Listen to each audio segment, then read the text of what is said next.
Денес беше весел ден, полн со истражувања. Иако да ви кажам, темите не се баш нешто весели. Преку компјутерски симулации научивме како настанува цунами поради земјотрес на морското дно, како последица од вулканска лава или лискање на земјиштето под водата. Сега знаеме дека ниту најдобриот научник на светот не може да запре цунами. Тоа е природна непогода и не зависи од човекот, но затоа постојат планови за евакуација и заштита на населението во такви случаи.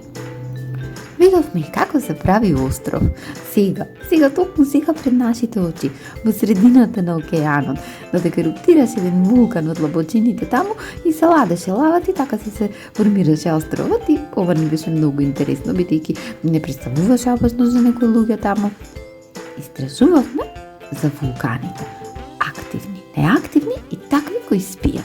За магмата, течен камен, стои длабоко во земјата, во магматска комора, долу во вулканот, а потоа се движи нагоре низ вулканскиот канал и како лава, тогаш се нарекуваме лава, еруптира, односно излегува низ вулканскиот кратер, низ отворот горе. Научивме и за земјата. Сложувалка од тектонски плочи кои се движат. Се движат, ама може да предизвикаат и земјотрес. Преку картички со слики и степени на сила според Рихтеровата скала научивме какви штети може да предизвика земјотресот.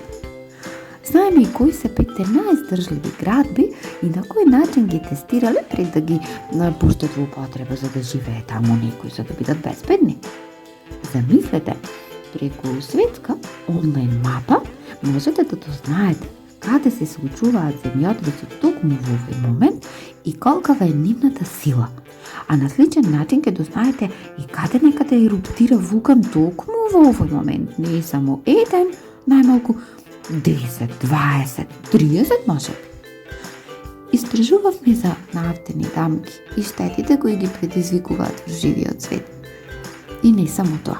Ние самите си правивме симулации, креиравме, експериментиравме, имавме супер истражувачки ден. Ке ја чуваме природата, така се договоривме ние. Или барем ќе бидеме внимателни во оној дел кој зависи од нас, од луѓето.